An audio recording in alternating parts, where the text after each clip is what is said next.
Muy buenas noches y bienvenidos a la emisión estelar de Noticiete. Como siempre es un gusto poderles informar de todo lo que acontece en nuestro país y en el mundo. Muy buenas noches, Luis. María René, buenas noches, amigos, bienvenidos. En efecto, como lo explica María René, pero también lo decíamos en nuestros titulares, tenemos importante información. Sin embargo, también ampliamos que está haciendo erupción el volcán de Pacaya, un poco más fuerte de lo habitual, de lo cual tendremos el monitoreo y también más al respecto en esta misma emisión. Estamos recopilando imágenes para que usted las tenga y pues tengamos también el reporte de lo que sucede en el volcán de Pacaya. Pero nos vamos al desarrollo de la información, María René. Y entrando de lleno, el presidente de la República junto a varios ministros de Estado y también el alcalde capitalino llamó a la población a no bajar la guardia para evitar más contagios de COVID-19. María René también enfatizó de la importancia de fortalecer la economía del país. Seguimos encarando la pandemia como al comienzo, unidos, porque este virus no hace distinciones y jamás se ha detenido. Y es el trabajo de todos, en que todos aportamos desde nuestra responsabilidad. Una responsabilidad compartida. Nosotros, desde cada institución del gobierno hasta cada ciudadano, sin importar su edad. Somos la generación a la que nos tocó vivir esta pandemia y de la mano con ella aprender que la solidaridad es una regla y no una opción.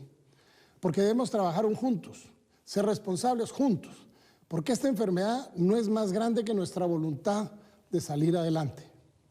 Y aunque la circunstancia es difícil, nuestra elección es la recuperación económica, una oportunidad de transformación. Ese es nuestro desafío, pero también esa es nuestra meta. Necesitamos continuar con la labor de recuperar nuestra economía, como se está haciendo, de nuestros trabajos, como los que se perdieron y tenemos que recuperar. No debemos bajar los brazos y nuestra mirada debe estar puesta en el objetivo de recuperarnos. Que la ansiedad de salir y de recuperar nuestras vidas anteriores no nos ponga en riesgo. El país depende de todos. Hemos superado la parte más crítica de esta pandemia, pero la enfermedad sigue estando entre nosotros y no podemos permitir que se salga de control. La prioridad es seguir protegiendo a las familias, a los trabajadores, a las empresas, porque aunque hoy estamos más preparados que hace 7 meses, no podemos dejar espacio a que esta pandemia vuelva a tomar fuerza. Nuestra economía no soportaría un segundo cierre. No podemos cerrar el país. No podemos perder esa libertad con responsabilidad que hemos recuperado paso a paso. Esta economía se está reactivando y muchos se están enfocando en emprender, en generar empleos, en luchar por salir adelante, apostando por la economía del país. Todos debemos entender que debemos continuar siendo responsables. Nos superpusimos a la primera ola y juntos podemos enfrentar las olas que sean. Nuestra voluntad y deber es fortalecer y garantizar la salud pública, pero es desde casa que comienza la lucha por mantener esta enfermedad bajo control. Una reflexión para finalizar. El país va a salir adelante, porque los guatemaltecos no sabemos lo que es la derrota. Que Dios les bendiga, pero especialmente que Dios bendiga a Guatemala. Vamos al caso de la Corte de Constitucionalidad que aún permanece en un impasse y es que esta mañana se dio a conocer cuál es el estado médico clínico del magistrado Neftalí Aldana. Según certificado médico emitido por el doctor José Ariel Ramírez Milla, especialista en enfermedades cerebrovasculares, el magistrado de la Corte de Constitucionalidad, Neftalí Aldana, está incapacitado para ejercer funciones por las siguientes causas y quebrantos de salud. 1. Secuelas de evento cerebrovascular. 2. Infarto pequeño subcortical paraventricular frontal derecho. 3. Leucoaraiosis, es decir, pérdida difusa de densidad en varias regiones de la sustancia blanca del cerebro. 4. Diabetes mellitus, en tratamiento oral e insulina. 5. Historia de marcapaso transitorio en Unicar desde hace 8 meses aproximadamente. 6. Probable cardioembolismo cerebral. 7. Vejiga neurógena. 8. Infección urinaria tratada recientemente. 9. Historia de hiperlipidemia, es decir, niveles de partículas de grasa en la sangre. 10. Anticoagulación por trombosis venosa de pierna derecha. 11. Distrimia cerebral. 12. Disfasia global de predominio expresivo severa. 13. Hemiparesia, es decir, debilidad muscular o parálisis en un lado del cuerpo, como en los brazos, piernas o músculos faciales. Además, se solicitaron estudios de ecocardiograma y monitoreo Holter de 24 horas para descartar tendencia a origen cardíaco de embolos al cerebro.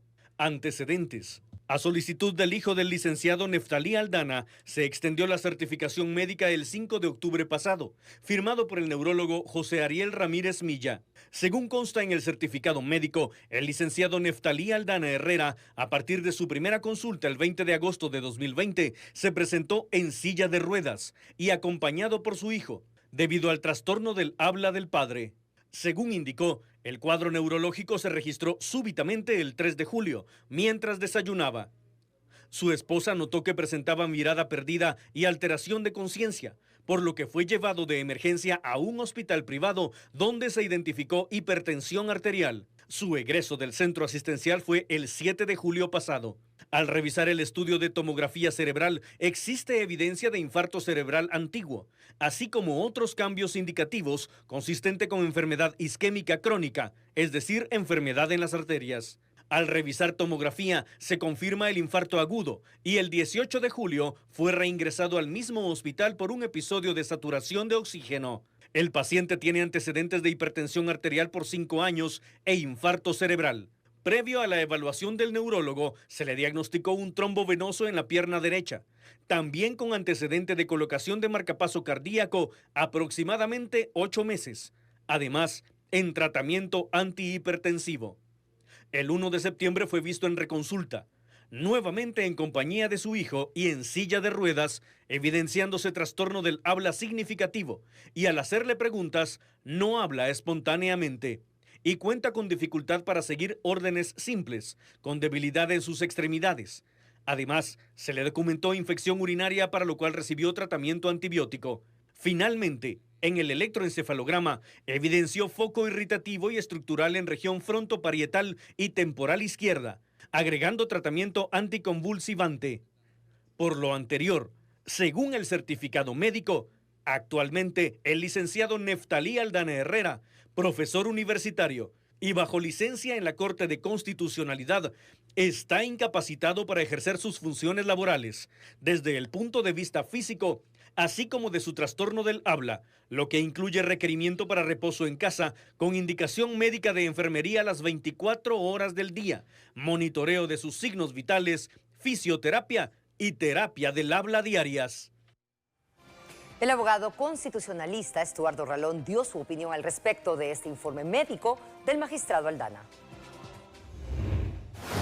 Y antes que nada quiero indicar, como lo hemos hecho en el Centro para la Defensa de la Constitución, CEDECON, que es lamentable la situación del magistrado Neftalí Aldana y nuestra solidaridad con la familia, que ha de estar pasando momentos muy difíciles.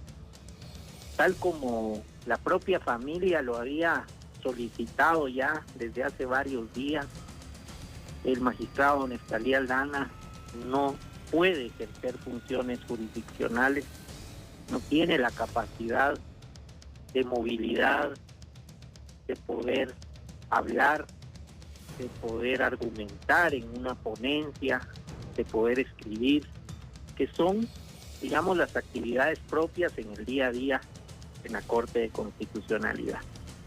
Esto hace evidente que se tenga que aplicarse en forma obligatoria el artículo 161 de la Ley de Amparo, que establece las causales de cesantía. El término correcto es la cesantía, que lo que genera es una vacancia en el puesto para que pueda la Corte Suprema de Justicia designar a un magistrado titular que complete el periodo. El hecho de que se haya demorado la declaratoria ante hechos evidentes pone en una situación muy incómoda a la familia, al propio magistrado, porque él lo que necesita es luchar por su vida. luchar por recuperar tu salud.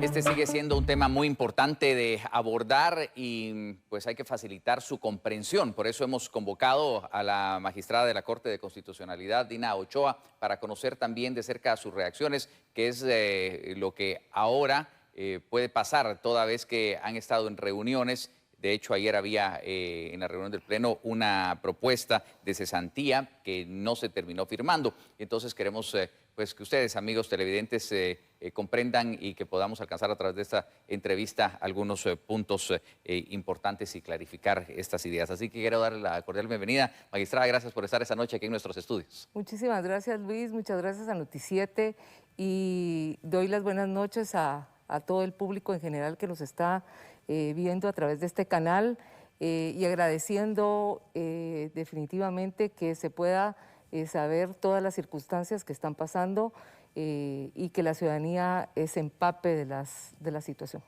Magistrada, de este acuerdo que ayer discutían en el Pleno, ¿qué pasó que al final no se firmó? ¿Por qué no concluyen con esto en el Pleno de Magistrados de la Corte de Constitucionalidad? Sí, quisiera manifestar primero que todo que bajo ninguna circunstancia me he negado a comparecer al llamado que se ha realizado. El día de hoy, se me remitió en horas de la mañana un acuerdo del cual el día miércoles no habíamos quedado. El día miércoles habíamos acordado que íbamos a firmar un acuerdo, que es un acuerdo administrativo. Es un acuerdo administrativo que la Ley de Amparo y Exhibición Personal en su artículo 161 obliga a la Corte a resolverlo. En este caso, me habían delegado a mí para que yo realizara un proyecto. Se había enviado ese proyecto, se realizaron las matizaciones, se emitieron el día de ayer, pero lamentablemente, así les digo, el día de hoy cambiaron las figuras, que son figuras ambiguas. Quiero decir que el Instituto Jurídico que reconoce la Ley de Amparo y Exhibición Personal es declarar la vacancia del cargo en la cesantía. Entonces, no declarar la cesantía, como dice la ley, expresamente en este acuerdo, que traería como consecuencia, provocaría un retraso para la integración de los magistrados que tienen que incorporarse de conformidad con lo que establece la Ley de Amparo y la Constitución Política de la República de Guatemala. Que a su vez es lo que necesita la Corte Suprema de Justicia para proceder a los nombramientos que hacen falta, ¿no? Así es. Decir o hacer constar cuestiones ambiguas o formas ambiguas dentro de un acuerdo traería un retraso para los nombramientos correspondientes. Creo que no es momento de ambigüedades, creo que la Corte de Constitucionalidad debe ser clara, debe tener certeza y el acuerdo debe ser enfático en relación a esa figura. El certificado médico que recibieron todos los magistrados señala la incapacidad para ejercer el cargo del magistrado Neftalí Aldana y es que menciona 13 enfermedades. ¿Cómo lo recibe usted? ¿Qué calificativo le merece? ¿Cómo asumir este certificado? Mire, como he indicado en otras oportunidades, me causa mucho dolor y me he solidarizado con la familia a través de los medios porque no hemos tenido la oportunidad de tener ese acercamiento. Verdaderamente nos da muchísima tristeza, por lo menos a mí me da muchísima tristeza que mi colega y amigo esté sufriendo estos quebrantos, pero creo que el darle esta cesantía en el ejercicio de su función, creo que esto traería paz y tranquilidad a su familia, porque si no se declara esa cesantía, tendría él que regresar a la Corte. Usted me está hablando de una figura ambigua, pero también de la ley de amparo y la de exhibición personal, habeas corpus.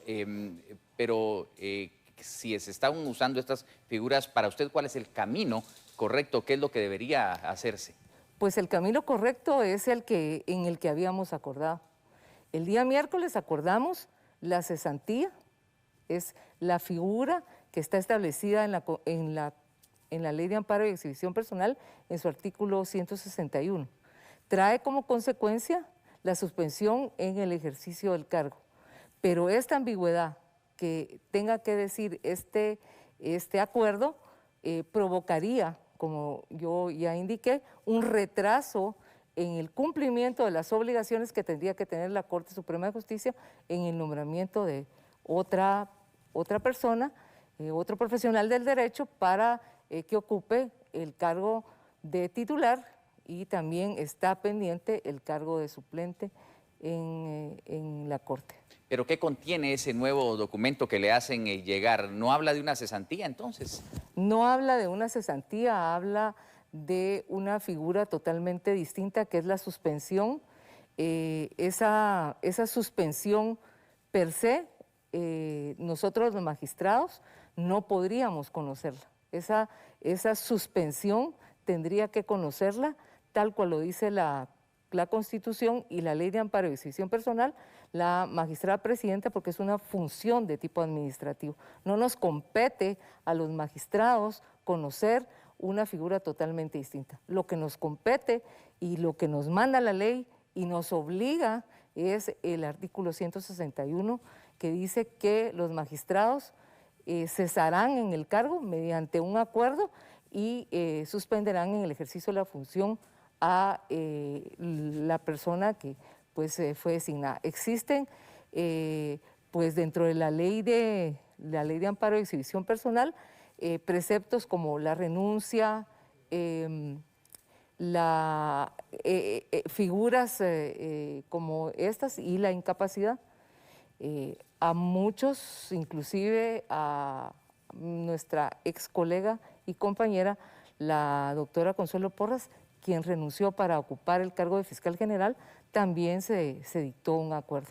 Esto es fácil, no tendríamos por qué discutirlo, ya lo discutimos porque estábamos esperando el informe, el segundo informe, este informe que rindieron, que es contundente para tomar una decisión. Y hay convocatoria a un nuevo pleno. ¿Cómo está la conformación de la Corte? ¿Qué puede pasar el día de mañana? Mañana yo iré a esa convocatoria con el solo objeto de firmar el acuerdo de cesantía.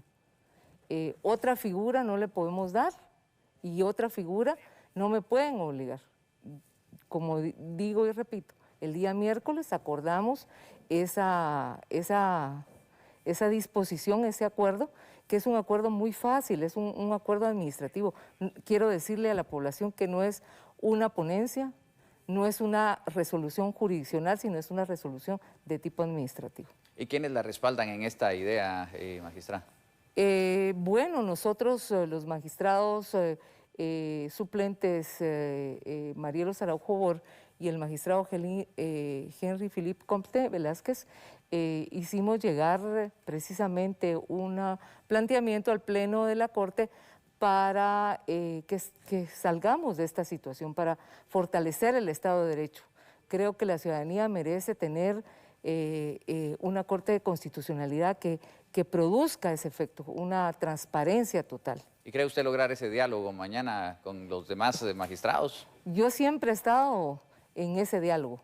Si no hubiera estado en ese diálogo, pues no hubiéramos podido llegar a un consenso. Tenemos aproximadamente 5 días de tener reuniones preliminares, las cuales pues llegaron a una conclusión que no podríamos cambiar. La conclusión fue el día miércoles, que íbamos a declarar la cesantía. Estábamos esperando únicamente para tener un fundamento, otro informe, porque este otro informe es un informe de otro médico tratante del magistrado Neftalí Aldana. Pues como lo decíamos al principio de la entrevista, gracias por aclarar estos puntos, también por estar esta noche aquí en nuestros estudios y pues estaremos pendientes de este caso que ha sido noticia toda la semana y que pues esperamos tenga pues ya una conclusión para beneficio de las instituciones del país. Muchas gracias, Así es, magistrada. muchas gracias Luis y muchas gracias a Noticiete. Gracias. Gracias. La magistrada Dina Ochoa, titular de la Corte de Constitucionalidad, ayudándonos a resolver pues estas dudas e inquietudes que se han generado en torno al caso de los magistrados en el pleno de este importante órgano constitucional del país.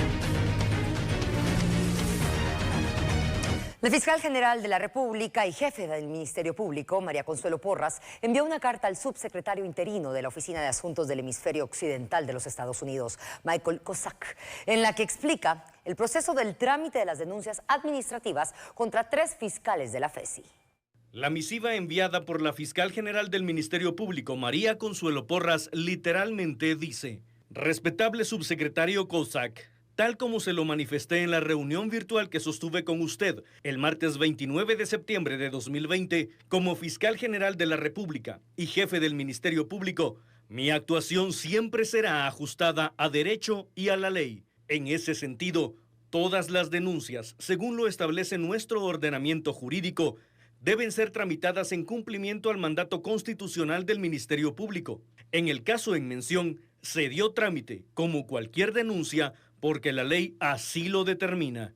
En toda denuncia hay partes denunciantes y denunciadas, y ambas tienen derechos establecidos en la ley. El actuar del Ministerio Público siempre se fundamenta en los principios de legalidad, objetividad e imparcialidad, bajo la premisa de que no puede existir impunidad administrativa y o penal para nadie. Por eso, es necesaria la investigación. Reiterando lo conversado, el Ministerio Público es una institución independiente, seria, técnica y responsable, no política ni mediática. Y es a través de instituciones fuertes que se construye el Estado de Derecho en un país soberano. Por lo que me quedo con las últimas palabras expresadas por usted en nuestra conversación, al indicar que no podemos ni vamos a influir de ninguna manera en las decisiones que ustedes puedan tomar. Ese no es nuestro papel, sino es la decisión soberana del pueblo de Guatemala. Guatemala, 8 de octubre de 2020. En el caso penal del edificio de la Zona 5, el Ministerio Público pidió la rebeldía y revocar la medida sustitutiva de Lourdes Leighton al dudar sobre su estado de salud. Según la acusación de la Fiscalía de Asuntos Internos del Ministerio Público, la exfiscal general Telma Aldana, extrabajadores del ente encargado de la persecución penal y particulares, colaboraron en la negociación anómala de un edificio para la institución sobrevalorado por un monto de 35 millones de quetzales. El fiscal de proceso, Marlon Pacheco, solicitó al juez José Eduardo Cojulún citar a la procesada Lourdes Leighton para pedir que sea investigada por lavado de dinero y otros activos. Dicha diligencia se ha suspendido en 3 ocasiones. Los abogados defensores de Leighton presentaron excusas indicando que su patrocinada tiene quebranto de salud. En el juzgado 11º, la Fiscalía pidió la recaptura de la sospechosa, decretando la rebeldía. Se duda sobre su estado de salud. En relación a aspectos de que la persona se encontraba imposibilitada para poder comparecer a la audiencia. Pero es el caso, honorable juez, que al verificar se determina que la señora Teresa Concepción Lourdes Leighton Estrada sí se encontraba en condiciones de poder comparecer a esta judicatura. Y aún no hay nadie que como mencionan, que se había tenido una caída y que estaba internada posiblemente, circunstancia contraria a lo que verificó la Fiscalía de Asuntos Internos, honorable juzgador.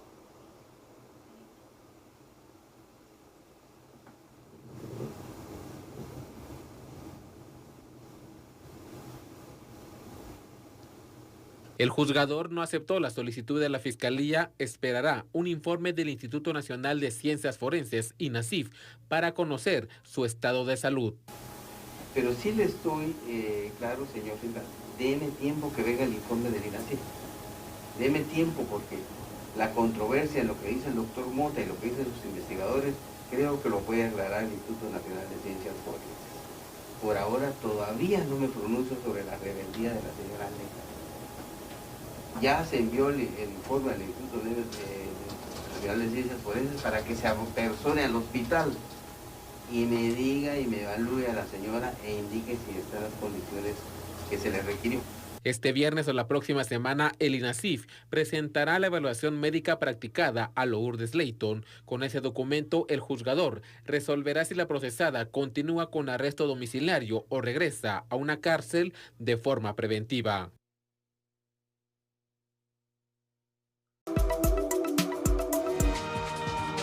Magistrados del Tribunal Supremo Electoral acudieron a la Comisión de Finanzas del Congreso para solicitar más de 300 millones de quetzales como presupuesto para el próximo año.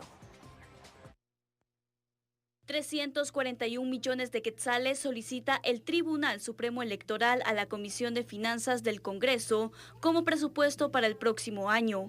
Los magistrados indicaron que entre sus planes se encuentra modernizar en el aspecto tecnológico al ente electoral, para lo cual se necesitan 92.63 millones. Añadieron que tienen más de 300 millones de archivos que deben ser digitalizados. Además, deben cubrir gastos de funcionamiento, insumos para la prevención del COVID-19, entre otros rubros. Modernizar, poner con tecnología de punta nuestro Tribunal Supremo Electoral. Necesitamos 341 millones de presupuesto. Debo decirles que, como la palabra lo indica, es un presupuesto. El Ministerio de Finanzas nos está asignando a nosotros 133 millones. No es ni siquiera el 50% de lo que realmente nosotros necesitamos. Los magistrados indicaron que por ley el presupuesto del Tribunal Supremo Electoral corresponde al 0.5% del total de impuestos recaudados. Llega el momento de concluir y lo hacemos con una imagen preciosa de mi bella Guatemala, María René, como todas las noches. Todas las noches recorremos nuestro país y le regalamos a usted estas imágenes que definitivamente toman el corazón, pero cuando vemos esta imagen, Luis, verdaderamente es un atardecer, un amanecer diferentísimo, donde vemos cómo se refleja hasta la claridad del agua con un cielo hermoso que caracteriza a Guatemala. Pues este atardecer fue captado por Eduardo Mendoza, uno de los televidentes de Noti 7, en el remate de Flores Petén. Así que ahí mismo, con este cielo tan despejado y con la belleza natural, el entorno de la laguna de Flores, les agradecemos a ustedes el favor de su atención, les dejamos con esta maravillosa imagen y les invitamos a seguir mandando sus fotografías a nuestro WhatsApp, el 5534-8061. Muchísimas gracias por su sintonía y feliz noche. Hasta mañana.